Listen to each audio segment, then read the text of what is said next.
Magandang buhay mga kalakatan. Today po is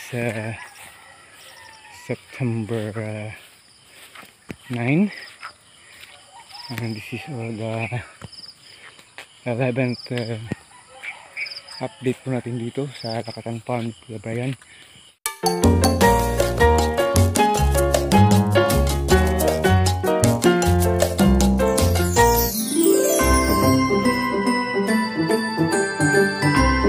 Medyo dumami na ng konti yung damo, pero parami na po, naparami ng kanyang harvest ngayon. Ito, naku, ready to be harvest na ito. Naku, parang puputok na po ito.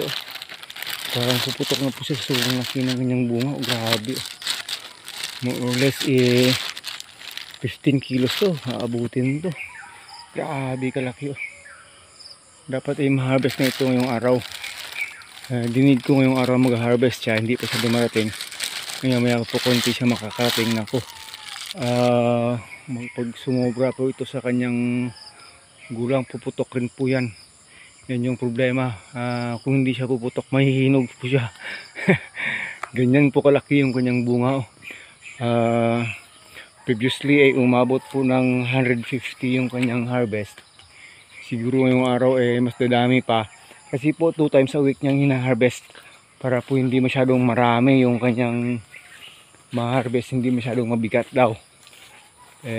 Pero pag talagang time na ng harvesting, hindi talaga natin hindi talaga yan matakawag dun.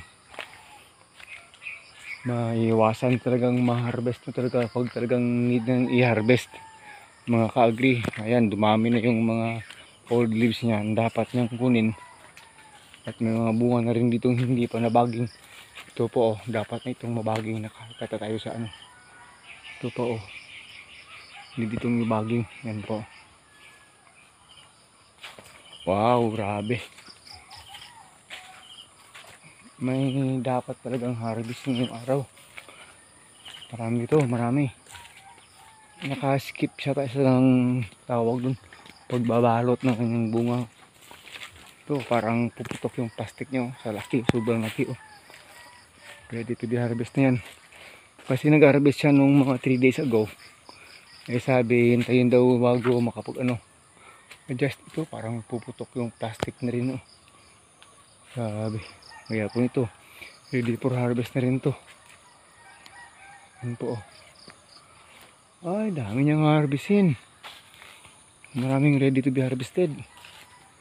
Baka abutin siya ng 200 kilos. Grabe. Limpak-limpak na naman yan. Yan po. Sa mga ayaw maniwala, tama again.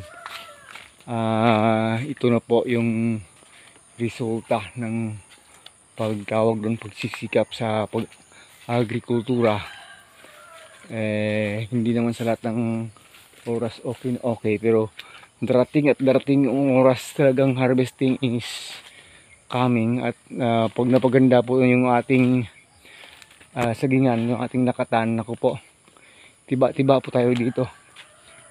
Dinig po natin sa ating ibang mga kaibigan dyan, the other areas po, umabot lang ng 35 pesos per kilo hanggang 40. Pero dito po yung presyohan ngayon, nako, currently po may gustong kumuha 65 per kilo. Sa hilaw po yan, ha, hindi po yan chismis, ha, dahil po yan sa law of supply and demand sa ngayon. Talagang kukuha sila, yan po, dahil po napaka-limited ng supply. Sabi ko nga, paano kaya pag inabot itong December at kaya dito ay paubos na rin. Pag nag-December po at saka magkukulang pa itong ating sagingan, ating supply dito, grabe siguro yung presyo nito. Yan po. Pinapakita natin sa inyo. This is the current situation here sa Lakatan Farm ng Kuya Brian ko. Nakapag-harvest na po siya. 3 times, 4 times na po. At saka today, ito po yung dating na-harvest. Hindi pa nga dito na tawag doon. Hindi pa nga ito naayos dito. Hinarvest lang at saka hindi inaayos yung mga puno. Malamang papabalikan ito kay Michael para maayos yan dito, hindi makakasira ng ganda at beauty ng kanyang lakatan dito. Yan po. Update lang po sa inyo para po may pakita sa inyo. Yan po yung kasayahan, yan po yung kagandahan sa pag-agrikultura, lalo na po pag harvest time na talaga. Nako, nahinog sabi ito dapat, yan. Kinain na ng ano.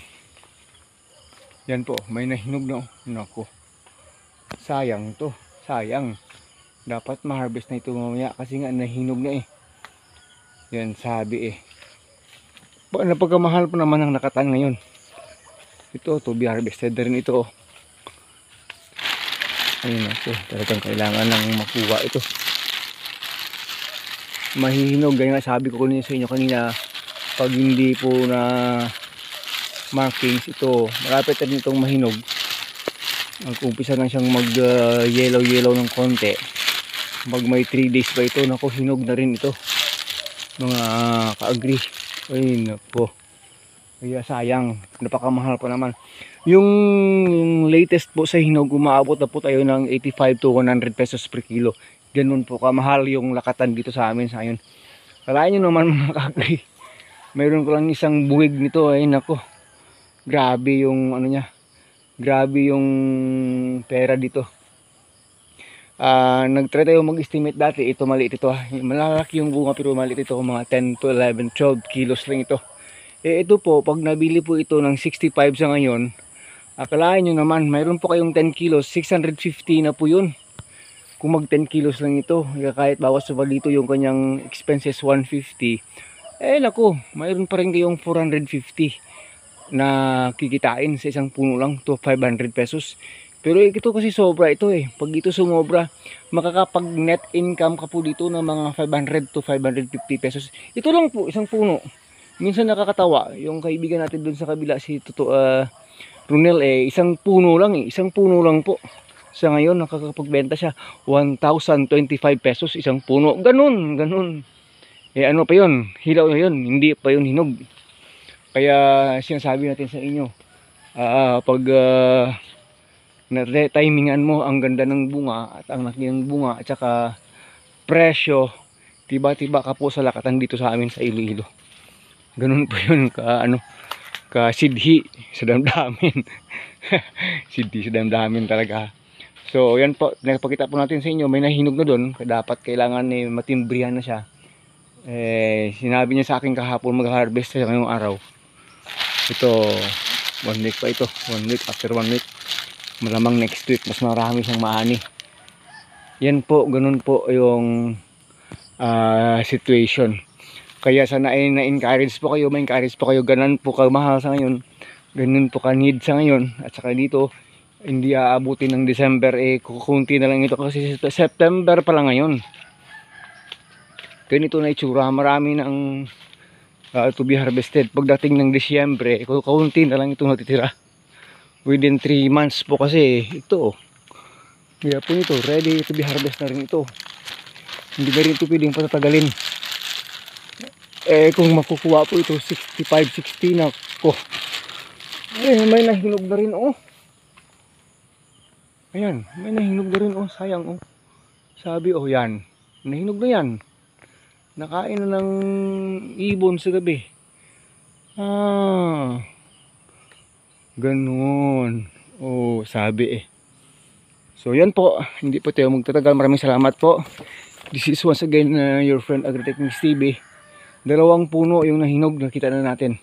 May 2 puno ng hinog na hindi po na harvest ng Kuya Brian. Dapat ma-harvest na talaga. Sayang. Napakalaki pa naman ng bunga. God bless us all. God bless us all. Yan po. Sana po na-encourage po kayo. This is your friend. Bye-bye na. God bless us. Mabuhay kang magsasakang Pilipino. Ito, nakikita Kinain na ng kabilaw. Ito sa amin ito yung malaking paniki. Kabilaw.